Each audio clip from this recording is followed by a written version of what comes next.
वैसे राणा साहब बात ठीक है। अब ये देखिए कि उधर आसिफ जरदारी भी अपने तरीके से लॉबिंग कर रहे हैं, प्राइम मिनिस्टर भी कर रहे हैं, इंटरनेशनली भी देखिए मेल मुलाकातें हो रही हैं। ईरानी जो है फॉरेन मिनिस्टर यहाँ पर है, फिर उन्होंने इंडिया जाना है। हुकूमत पूरी कोशिश तो कर रही है ना, पीटीआई क्यों नहीं साथ दे रही है इस इशू पर भी?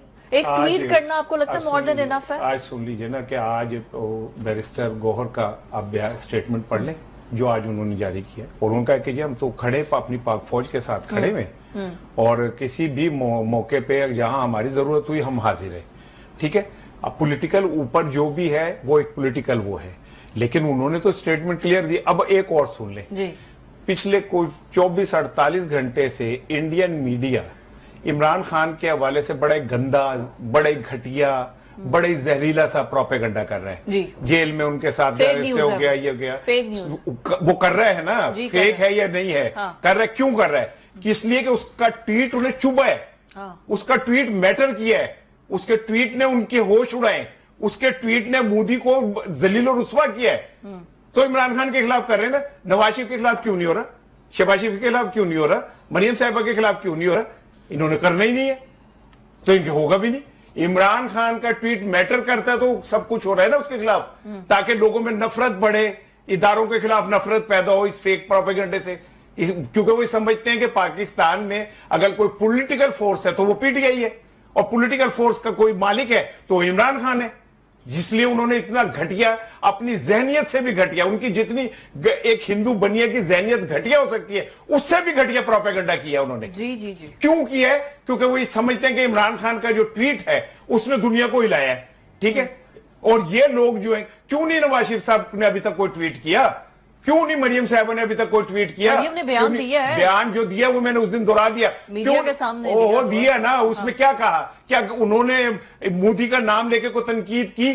क्या उन्होंने ये वो कौन सा इलाका है उसका नाम लेके क्या नाम बता दिया? पहलगाम। पहलगाम जो है, ठीक है, मैं तेजगाम ही समझता रहूं, पहलगाम जो है उसका नाम लेके कहा। उन्होंने कहा जी डरना नहीं है बच्चों, हम यूं हैं वो है। भाई आप कहे मोदी जो बकवास करता है, मोदी जो है झूठा है, मोदी इस दौर का हिटलर है ठीक है ना? कहे क्यों नहीं कहते आप लोग? क्यों से ऐसे मुंह में आपने गूंगे डाली है कि आप नहीं कह पाते?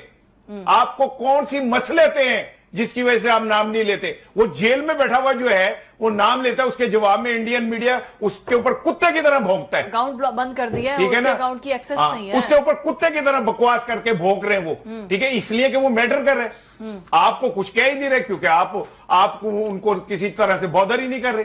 नहीं तो क्यों नहीं कर? ख्वाजा साहब क्या है? ख्वाजा साहब का आज का बयान सुना है, ख्वाजा आसिफ का? जी ख्वाजा साहब ने जो कहा कह दिया ना, वो तो उनके ख्वाजा उनका बस चले तो ख्वाजा साहब का माथा ना चूमे पैर चूमे, जिसमें उन्होंने कहा जी हाँ जी 30 साल तो सिखा रहे हैं दहशतगर्दी अमेरिका के कहते लो जी साढ़े वजीर दिफा ने, ठीक है ना, माशाल्लाह। तो मैं ये चीजों का फर्क होता है। पीटीआई की जरूरत ही नहीं है कि वो पाक फौज से बाहर चली जाए, पीटीआई की औकात ही नहीं है कि वो पाकिस्तान के इंटरेस्ट से बाहर चली जाए। लेकिन ये तो ऊपर बैठे हुए लोग क्यों नहीं बुला रहे? इंडिया ने बुला लिया ऑल पार्टीज कॉन्फ्रेंस, तो ये क्यों नहीं बुलाते? बुलाएं। और एक और जुमला सुन ले, लेकिन जहां तक डीजीआई एसपीआर का मामला है ना, जब से वो सलामती कमेटी के रुकन बने हैं ना, तो वो एक किस्म का काबीना का हिस्सा है उस पॉलिटिकल उसमें, उस कमेटी के लिए, ठीक है ना? तो जब वो बतौर अकेले डीजीआई एसपीआर बुलाएंगे तो पीटीआई को जाना चाहिए।